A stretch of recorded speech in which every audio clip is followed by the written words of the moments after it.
먼저 좀 인사를 했으면 좋겠는데,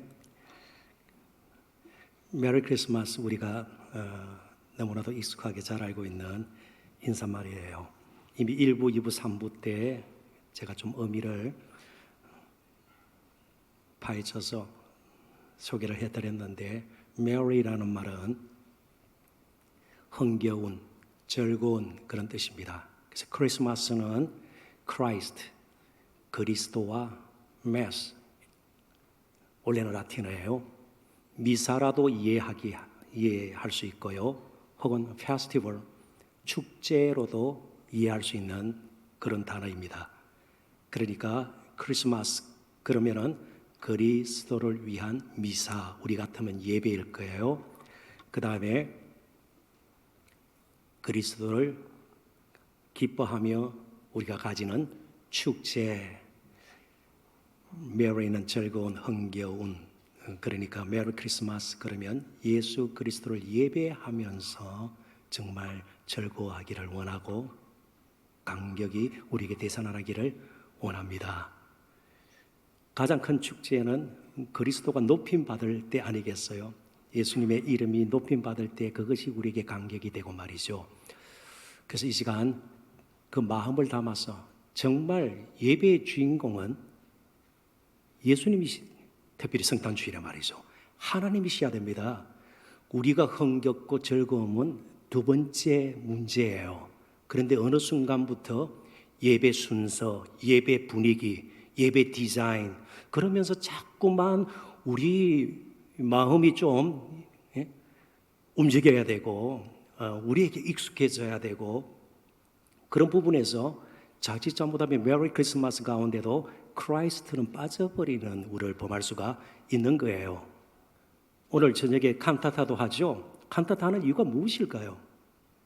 노래자랑이에요. 어차피 우리는 국립합창단보다 못해요. 정말 주님을 사랑하는 마음으로 예수님이 받은 은혜로 이렇게 하는 것이죠. 그러잖아요.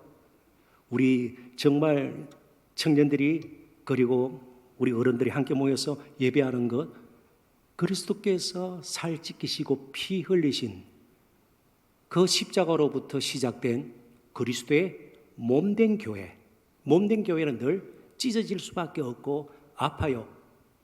거기서 사랑을 흘려보내고 그런 거 아니겠어요?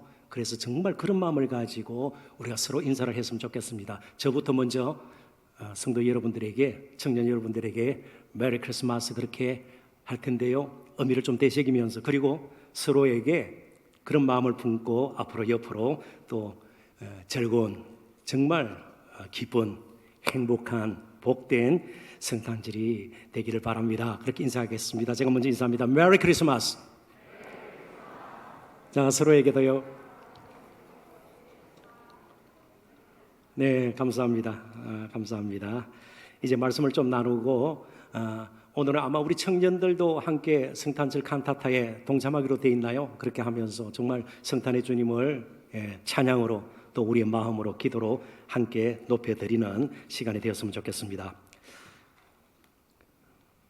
저와 제 아내는 외손녀가 출생하기 전 외손녀 하나밖에 없어요. 그 아이의 한국 이름을 미리 만들어 놓았습니다. 주희. 희락할 때 희, 기쁨 희예요. 그러니까 주희는 주님의 기쁨, 그렇게 이름을 지어놨습니다. 아들이 태어나면 주성하려고 그랬어요. 주님의 거룩하심. 근데 주희. 그래서 외손녀 이름은 공적으로 그 아기의 여권에 이렇게 나와 있습니다. Mary Jane 주희 몰랄. 너무 힘들죠? 성도 여러분 혹은 청년 여러분들은 어떻게 이름을 가지게 되었습니까? 누가 지어 주셨는지 아시는 분들도 계실 테고요. 누가 지어 주셨죠? 이럴 때 장명소 이러면 여러분들의 부모가 조금 우설을 당하니까 가만히 계셔야 됩니다. 누가 이름을 지어줬던 우리에게는 다 이름이 있습니다. 이름은 정체성이에요. 그래서 제수들은 이름을 부르지 않아요. 꼭 번호를 불러요. 감방 번호를 부르든지 수인이라 그렇죠. 번호를 불러요. 그러니까 어떤 면에서는 한 인격체로 보지 않는 거죠. 사람 취급을 하지 않는 거죠. 그냥 명찰에 있는 번호를 부르는 거예요. 112번 이렇게 하는 거예요. 112번이 어제 많이 듣던 전화번호인데요. 그렇죠. 저번에 그죠? 이태원 112번 혹은 119번 우리가 기억이 난단 말이죠. 오늘 저희들이 살펴볼 것이 바로 예수라는 이름입니다. 우리에게 너무나도 익숙한 이름인데 이 이름이 미리 지어져 있던 이름입니다. 뭐 배경을 굳이 길게 설명하지 않더라도 대부분 아실 거예요. 천사가 나타나서 이제 아들을 낳을 텐데 요셉에게 성령으로 잉태하니까 그 여자를 버리지 말고 아이가 태어나도록 하라. 그리고 그 아이의 이름까지 지어줬죠. 예수라 하라.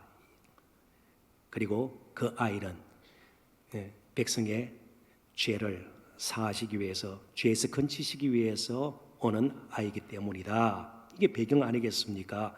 성탄절에 우리들의 마음속에 가장 먼저 떠올라야 할 것이 바로 예수라는 이름입니다. 이름 풀이를 하면 뭐 그렇게 어렵지가 않습니다. 하나님은 구원이시다. 혹은 하나님께서 구원하신다. 그런 뜻을 지닌 이름입니다.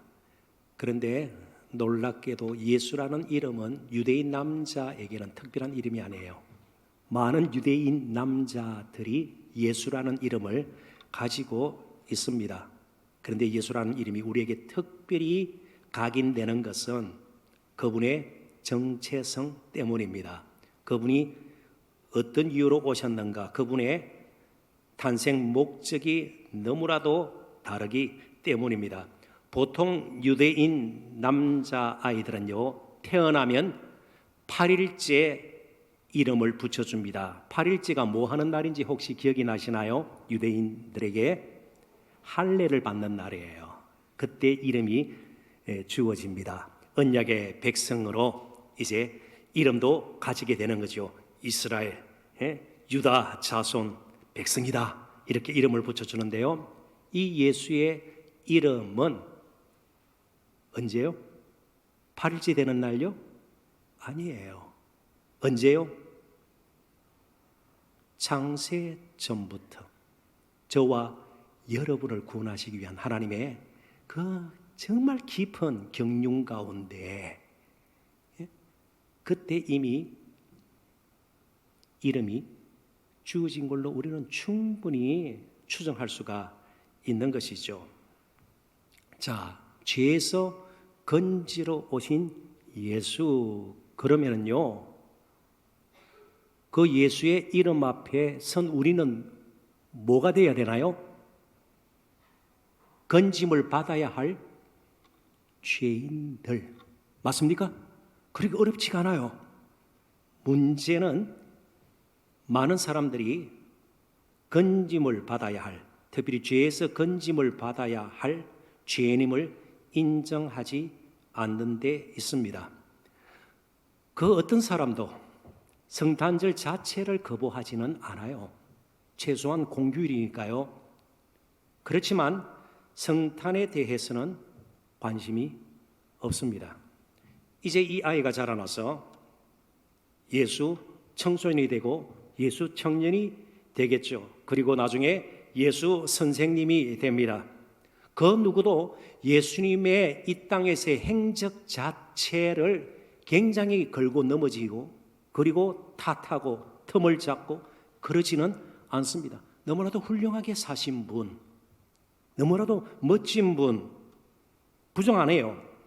예수님의 그 성품, 살았던 모습, 특별히 가난하고 찌들리고 소외되었던, 정말 많은 사람들로부터 멸시당하던 그런 그 당시 소위 작은 자들과 함께 하셨던 그 모습에 대해서 굉장히 분노하고 그런 사람들은 없습니다. 그러나 필요로 하지는 않습니다. 왜요? 죄인이 아니기 때문에 그렇습니다. 조금 더 나가 볼까요? 때로 우리 교회가 굉장히 비난 가운데 휩싸일 때가 있습니다. 실제로 잘못한 부분이 많이 있겠죠. 목회자인 저 자신도 예가 아닙니다. 그래서 교회가 왜 저 모양이냐? 교회 다니는 사람들이 왜 저러냐? 아니, 목사가 뭐 수없이 우리는 여러 가지 면에서 그런 문구들이나 하시는 말들을 들어왔습니다. 그럼에도 불구하고 결국에는 나를 죄에서 건지실 예수가 필요한가 하는 겁니다.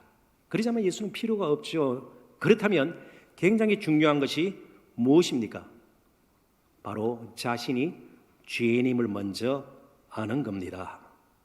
그래서 마태가 어떻게 예수님의 부름을 받았는지 조금 깁니다만 제가 빨리 읽어보도록 하겠습니다. 마태복음 9장 9절부터 13절입니다.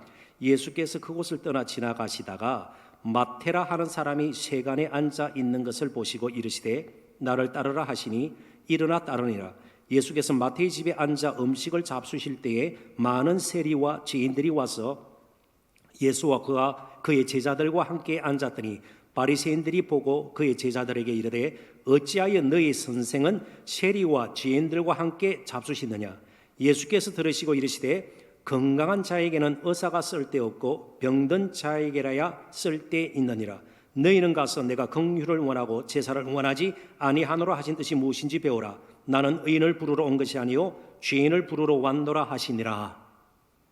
이해가 되시나요? 우리가 예수님을 필요로 하고 예수님 앞에 내놓을 수 있는 조건 한 가지밖에 없습니다. 죄인입니다. 나는 병들었습니다. 내 스스로 인생은 도저히 힘으로는 고칠 수가 없는, 너무나도 망가지고 엉망인, 이대로 두면 죽을 수밖에 없는 그런 형편없는 존재입니다. 그게 내놓을 수 있는 조건이에요.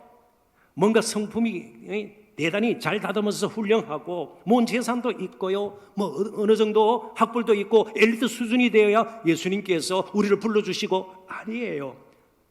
마태는 돈은 조금 있었을 겁니다. 세리라는 직업에 대해서 길게 설명을 드리지 않겠습니다. 동족 유대인들로부터 비난과 무시를 늘 받으면서 살아왔습니다.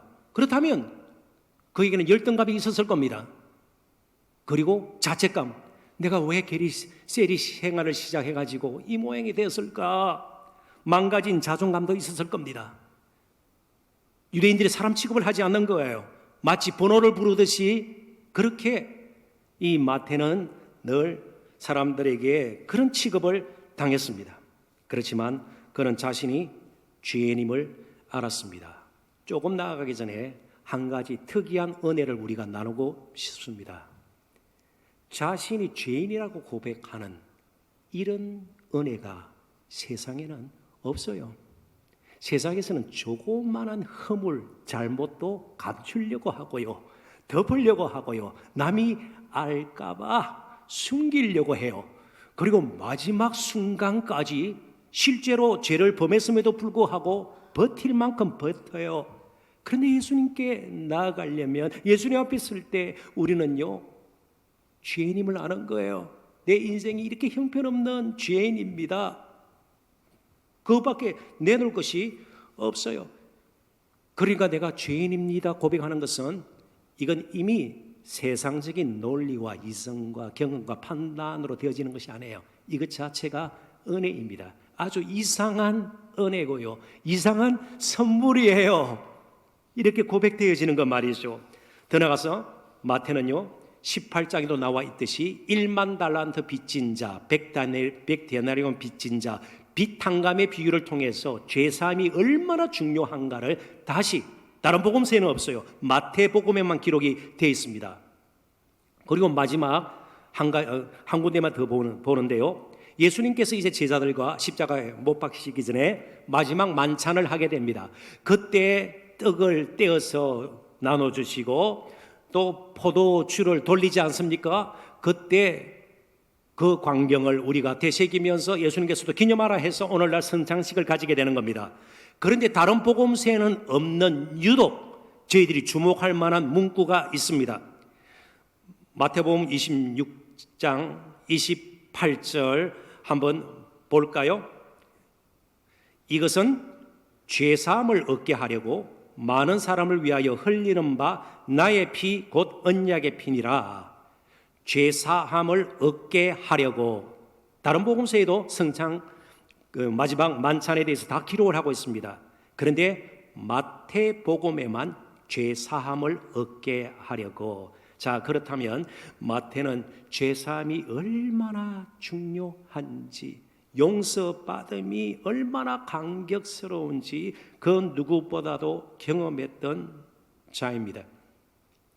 그런데 마태와 더불어서 예수님의 원래 12 제자 중에 한 사람이었던 제자는 죄사함에 대해서 전혀 관심이 없었습니다. 틀림없이 그 사람은 재정을 맡았기 때문에 똑똑했을 거예요. 돈 계산이 빠르고, 그리고 최소한 마태보다는 더 경건했고 사람들에게 인정을 받았는지 몰라요. 그래서 이제 재정을 맡은 자가 되었습니다. 누구예요? 가룟 유다예요. 가룟 유다.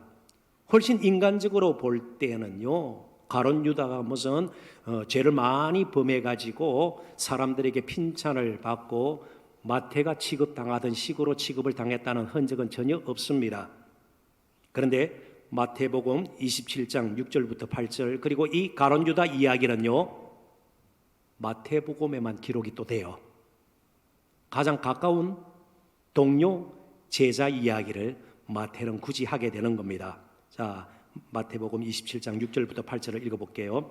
대제사장들이 그 언을 거두며 이르되 이것은 핏값이라 성전고에 넣어둠이 옳지 않다 하고 언론한 후 이것으로 토기장의 밭을 사서 나그네의 표지를 삼았으니 그러므로 오늘날까지 그 밭을 피밭이라 일컫느니라. 앞부분에 뭐가 있는가 하면 가룟 유다가 뉘우치고 스스로 목매어서 목숨을 끊습니다. 요즘 말로 극단적인 선택을 하죠. 그건 회개가 아니었습니다. 오죽했으면 예수님께서 가룟 유다는 차라리 태어나지 않았으면 저 좋을 뻔했다. 피밭, 결국 예수님의 피값으로 제사함을 받은 것이 아니라 끝까지 자기의 계산과 단장 눈앞에 있는 유익을 위해서 길을 가다가 은30 예수님 파는 값으로 받은 그것으로 핏값을 오히려 치르게 되고 나그네의 묘지를 사게 됩니다. 진정 우리의 관심이 무엇인가를 잊지 말아야 합니다. 이 시대에 가장 필요한 것이 무엇일까요? 청년 시절이 굉장히 지금 힘들 겁니다.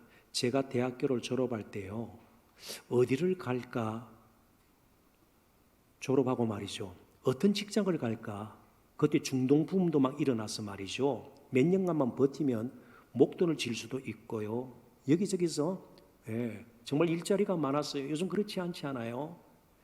취업 참 힘이 들고요, 결혼 쉽지가 않습니다. 시간적으로도 늘 쫓기듯이 살아야 합니다. 그럼에도 불구하고 가장 급한 일이 뭘까요? 예수님의 핏값으로 내 인생을 다시 사는 겁니다. 예수님의 핏값으로 우리가 진정으로 인생의 길을 의미 있게 걸어가는 겁니다. 그러려면 조건은 단 한 가지, 예수님이 필요한 인생입니다. 스스로의 힘으로 무엇인가 해보려고 했는데 되지가 않습니다. 자꾸만 막히고 실패의 쓴잔을 연거푸 마시게 됩니다. 너무 쓰라리고 아픕니다. 예수님밖에 없습니다. 예수님이 진정으로 제 정체성을 결정할 분임을 알고 있습니다. 그러면서 예수님께 나갑니다. 조금 말씀을 이제 정리를 할까 합니다. 죄인임을 고백하는 것이 부끄러울까요? 수치심일까요? 그래서 마태복음 10장 3절, 굉장히 우리가 주목할 부분입니다. 마태, 마가, 누가, 요한 네 복음서에는 예수님의 12 제자의 이름들이 다 나열되어 다 기록이 되어 있습니다. 자, 마태복음은 누가 기록을 했죠? 마태복음은 누가 기록을 했죠? 누가예요? 아, 예. 너무 죄송합니다. 요한이죠. 요한 아니에요? 마가예요? 마태예요. 12제자의 이름이 마태, 마가, 누가, 요한에 다 나옵니다. 그런데 마태가 기록한 마태복음에만 10장 3절에 보면 세리 마태 이렇게 돼 있어요. 세리는 아주 수치스러운 직업이에요. 늘 트라우마를 가질 수 있게 만드는 것이에요. 그럼에도 불구하고 마태는 오히려 다른 복음서에 있으면 야 그거 좀 빼달라, 예? 마가야 좀 빼달라, 요한 좀 빼달라. 그런데 스스로 세리 마태 왜요? 이제는 당당한 거예요. 이런 형편없던 사람에게도 버림받고 소망 없이 살던 나를 예수 그리스도께서 피 흘려 죽으셔서 나를 이제는 제자 삼아 주셨으니 세리라도 괜찮다 이거예요. 이전에 내가 세리였지만 이제는 마태복음을 정말 기록한, 오늘날로 우리가 함께 읽을 수 있는 이런 성경을 기록한, 괜찮단 말이죠. 괜찮단 말이에요. 그러면 결국 우리에게 가장 필요한 것이 무엇입니까? 예수님을 만나 나의 마음이 바뀌는 거예요. 가치관이 바뀌는 거예요. 어떻게 걷는 것이 가장 아름다운 인생의 길일까? 그게 바뀌는 거예요. 여간해서 우리의 환경 바뀌지 않을 겁니다. 위에 있는 직장 상사들 바뀌지 않을 거예요. 여러 가지 지금 어려운 침체 분위기 금방 사그라들지 않을 거예요. 그렇지만 예수님 안에서 우리는 새 사람 될 수가 있고요, 언제든지 새 출발할 수가 있는 것입니다.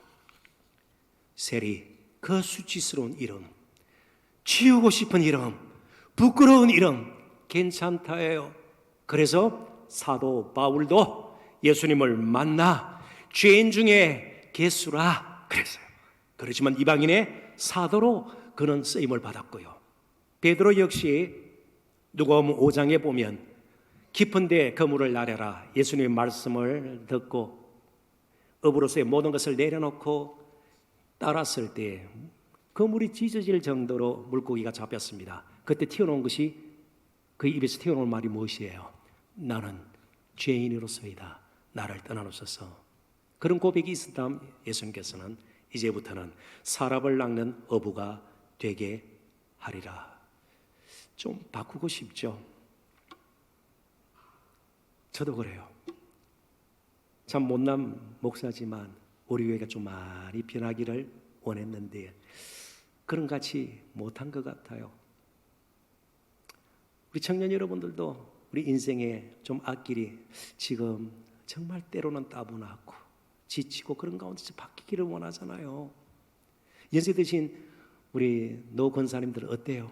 지금 살아온 인생들을 보고 이제 주님 만난 날이 얼마일지는 모르겠지만 그래도 마지막 좀 의미 있게 살았으면 좋겠다. 또 자식들을 걱정하면서 그런 일이 있지 않겠어요? 그럴 때 빨리 함께 무릎을 꿇으십시다. 주님 필요합니다. 주님 없이는 살 수가 없습니다. 그래서 예수님이 이 땅에 오셨습니다. 저와 여러분을 너무나도 잘 아시기 때문이죠. 우리가 아플 때도, 넘어졌을 때도, 힘들어할 때도, 연약할 때도, 그리고 외로울 때도 예수님은 우리와 함께 하실 수 있습니다. 하늘 보좌를 버리시고 이 먼 나라까지 오신 것, 저와 여러분 때문임을 예수님은 알고 계시기 때문입니다. 심지어 우리가 예수님을 잊은 채 잠시 방황할 때도 예수님은 우리를 외면하시거나 버리시지 않습니다. 그래서 마태는 예수라는 이름을 소개한 뒤 또 다른 이름을 소개하지 않을 수가 없었습니다. 마태복음 1장 23절 우리 큰 소리로 함께 읽어볼까요? 자, 마태복음 1장 23절 다 같이 읽습니다. 보라, 처녀가 잉태하여 아들을 낳을 것이요 그의 이름은 임마누엘이라 하리라 하셨으니 이를 번역한즉 하나님이 우리와 함께 계시다 함이라. 아멘. 이게 성탄의 본질 아니겠습니까? 이제 한 이야기를 소개하고 말씀을 끝맺도록 하겠습니다. 아주 오래전입니다. 지금 이분 다 은퇴하셨고 시골에 내려가 계십니다. 주님의 교회를 목회하실 때에 그때 쓴 책으로 기억이 나는데요. 이재철 목사님이라는 분이 계십니다. 이분이 쓰신 책에서 읽었던 내용입니다. 어느 목회자가 한 장로님과 심한 갈등을 빚다가 건강을 해치게 되었습니다. 그리고 참다 못해서 의사를 찾게 되었습니다. 의사가 여러 가지 검사를 하고 진단을 했습니다. 신경성이에요. 신경을 워낙 쓰다 보니까 신경성 위염입니다. 약으로 치료할 수 있겠죠. 그런데 이 의사는요, 자신이 밝히지는 않았지만 독실한 불교 신자였습니다. 그리고 앞에 있는 환자가 목사라는 사실을 모르죠. 그러면서 이렇게 그 목사에게, 그 환자에게 권면을 하죠. 선생님께서도 한번 종교를 가져보시지요. 사랑하는 청년 여러분, 우리 동산의 성도 여러분, 가족 여러분, 이 성탄 주일 사부 예배를 드리면서 혹시 우리에게도 다른 종교가 필요할까요? 예수님만으로 충분할까요? 오늘 우리를 찾아오신 그 예수님 안에서 진정으로 감사하고 감격해서 세리마태 전혀 부끄럽지 않았던 한 사도, 한 제자를 더듬어 보면서 남은 평생 우리도 우리를 있게 하신 진정한 우리의 정체성을 결정해 주신 그 주님과 동행하는 즐거움을 계속해서 누리시는 저와 여러분 되시기를 주님의 이름으로 축원합니다. 기도합니다. 하나님 아버지.